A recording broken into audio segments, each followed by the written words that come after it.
All right, welcome back to Best in the Biz, College of the North Atlantic's entrepreneurship podcast. This is the second episode, and we're extremely excited to be sitting here with Mr. Geoff Pevlin. Geoff is a writer, designer, innkeeper, and teacher from St. John's, Newfoundland and Labrador.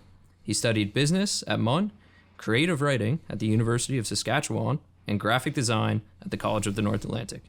He's the co-founder of Applebeard Editions and co-owner of the Rendell Shea Manor in St. John's.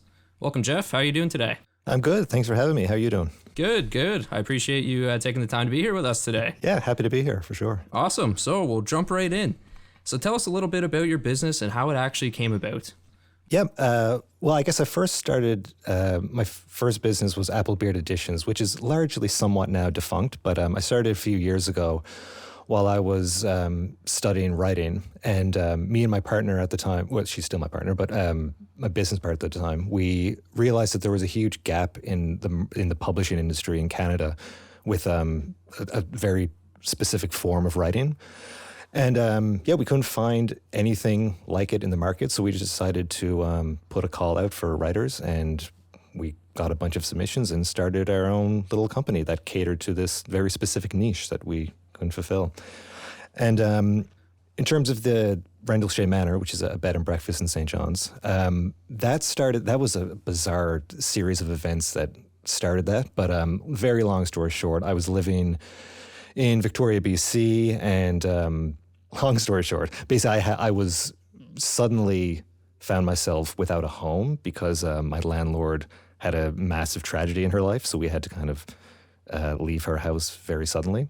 So I was kind of at a loose end with my partner, and we had been traveling around I'd been traveling around for years, and I was kind of ready to settle down.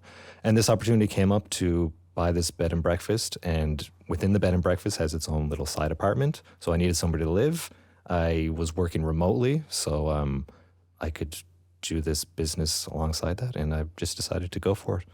Well, that's fantastic. Yeah, that's really interesting. It seems like a lot of the times entrepreneurs just see an opportunity and then kind of jump right in on that opportunity. That's absolutely what this was, yeah. I think a lot of entrepreneurs can get kind of stuck looking for that right opportunity, but I find more often than not, it just presents itself. If you're always ready for something to pop up, it'll pop up and you just have to go for it. That's a great point, Geoff. Yeah. That's a great point. So what kind of role does CNA play with respect to your business? So I study graphic design at CNA, and so before I started my studying at CNA, I already had these businesses up and running, but the graphic design program was very helpful mostly in my marketing materials, because I learned how to properly make a logo, properly lay out a page, web design, all that stuff that a small business needs, and instead of going out and paying someone to do that, I can now do it myself. And I actually brought some of those skills into Applebeard. So now I now offer design services as well as just publishing.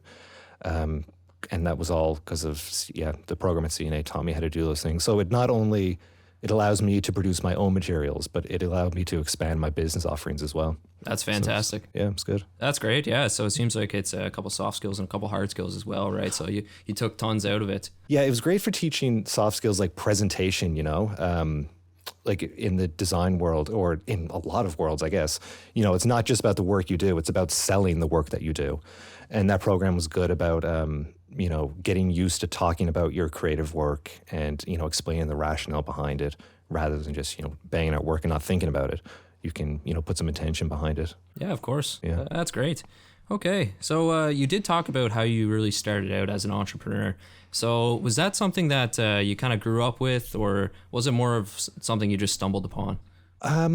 Yes and no, I grew up with it. My dad is an entrepreneur. He had I guess he had a business for, 30 plus years. But I don't know if he didn't instill so much of a business mind into me, but I guess I maybe inherited through osmosis, I suppose, to some degree. But I wasn't really exposed to much of his business growing up or anything. But I was always a kid like with these crazy ideas. I would always be like writing stories or coming up with these zany ideas that, my parents, so they still laugh at the stuff I used to come up with. So I think it was in me somewhat, but as a kid, I didn't really pursue, or, even as a teenager or a youngish adult in my 20s, I didn't really pursue much seriously, but I always had stuff brewing, which, yeah, is good and bad, I guess. Yeah, of course. Always some ideas on the back burner, right? There's always ideas. Execution was not always my strength, I guess.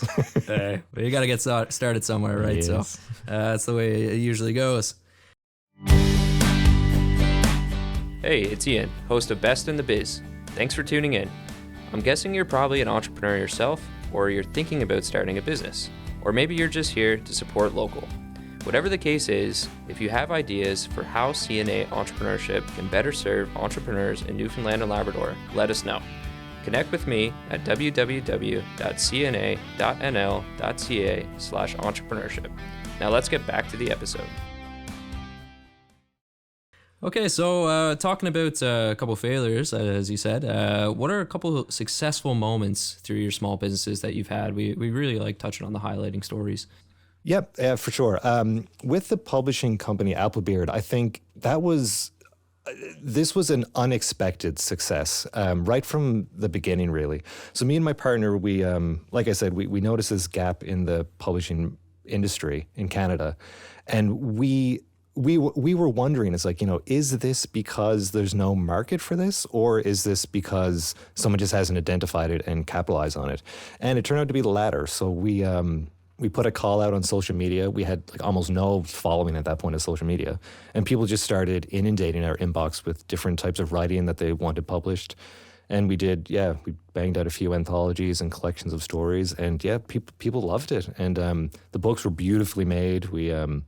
We commissioned a few different artists to make the covers and the design and stuff, so that was great.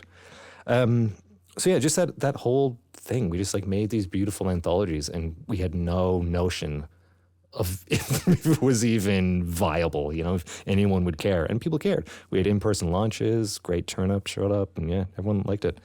Yeah. And for the bed and breakfast, I would say the biggest success. I bought this bed and breakfast at the end of 2019. So 2020 was supposed to be our first tourist season. And you can imagine how that may have went. So in Newfoundland in particular, the tourism industry was brought to a halt, basically.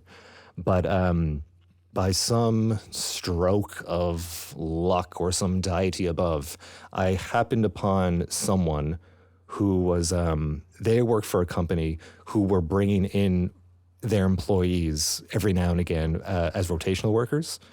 And those people who were coming in needed a place to isolate. So they needed a place to isolate, and they didn't want them to be stuck in a hotel, because back then there was a 14-day isolation period. So they didn't want to be stuck in a hotel room alone. So we had this perfect solution for them where all their guests could come to our house, have their own individual room, individual bathrooms, but also a common area, a common kitchen that they could cook in together. So they were isolated in the house, but they were together. So it wasn't just pure drudgery in a hotel room. And so, we ended up the whole tourist season of 2020 and into 2021. We had 6-7 months of full capacity in our bed and breakfast, when, other bed and breakfasts in St. John's and even hotels were, near zero occupancy. Yeah. So, that was a lot of luck, a lot of having your ears open to different opportunities that are out there, and it worked out. That's right, yeah. And that's great. It seems like there was a real community around the Applebeard editions, and community really drives a lot of small businesses, especially in Newfoundland and Labrador. And as you said with the Manor, I mean, you see opportunity in anything that happens, and it's great that you actually pursued that opportunity, and it worked out great for you guys. Yeah. That's fantastic. That's it. So what advice would you really give an aspiring entrepreneur looking to get off the ground? There's so much advice out there. So one piece of advice I would say is to be wary of advice. Because, I could give advice to you, I give advice to Joe Blow down the road, but everyone is in a different situation. So, and everyone's business looks different. And I think there's this, romanticization of this type of business model that we see, on Dragon's Den or Shark Tank, or with these behemoths like the local, like Verifin and Misa and these companies. I think a lot of people think that a business has to be getting your Series A funding and going big and then making this big exit and, disrupting the industry and all that sort of thing. And that's fine. That's totally good. That's great that those businesses exist. But not everyone can have that type of business. It's impossible for everyone to have that. And it's okay to not have that. Like, it's okay to just have a dinky little, even a side business, or just something that you're passionate about that may not make a lot of money, or, it may not make a lot of money at all, but it's something you like to do. And so I think a lot of people might get, and I was one of these people, you'll get frozen trying to find this perfect big idea that's going to, disrupt the industry. And it's not going to happen. It might happen. If it does, great. But you shouldn't let that freeze you, you should take some action. Even if it's a small little thing, just do it and try. I think also on this same note, I think a lot of people think,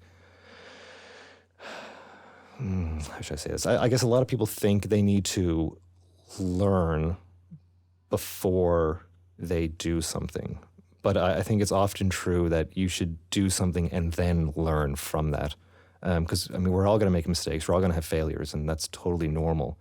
But, I don't think, just because you don't know something doesn't mean you shouldn't try it and see what happens. That's the best way to learn, failing and trying again, revamping stuff, make adjustments as you go. That's right. Yeah, that's a great point. It's really interesting to talk about the smaller businesses as well. That's a lot what this project is really focusing on, CNA entrepreneurship. We're really focusing on those community lifestyle businesses and supporting different businesses, whether they're in the city or in rural areas all around the province, right? So it's really interesting you noted that, and it is an important factor for the Newfoundland and Labrador economy. A lot of those small mom and pop shops really keep rural communities going, so it's really important. Yeah, absolutely. I think it's very important to highlight those because, we seem to idolize, these mythical heroes, like Steve Jobs and, all these like massive players. And like, not everyone can be that. And not everyone should be that, And like you said, it's the small businesses like, these little breweries around town. These are small little businesses, Fisher's Loft and Port Rexon, these small things that are keeping, rural Newfoundland going. Yeah. And 100%. It's the backbone of even town. It was St. John's economy. It's all these small businesses, small, maybe boring businesses, but they're critical, and there's nothing wrong with that. 100%. Thanks, Geoff, for coming on here. I really appreciate you being here today. Before we take off and wrap up this episode, I'd like to give you the opportunity to give out your socials. Applebeard Editions is at Applebeard Books, and Rendell Shea Manor is at Rendell Shea Manor. It's RENDELLSHEA Manor, at Rendell Shea Manor. Thanks. All right, great. Thanks, Geoff. Yep, thanks a lot. That's it for today's episode. So thank you, Geoff, for coming in once again. That's a wrap. So thanks everyone for tuning in to Best in the Biz, CNA's entrepreneurship podcast. You can keep up to date with all new episodes on our website at www.cna.nl.ca/entrepreneurship, and also on Spotify at Best in the Biz CNA.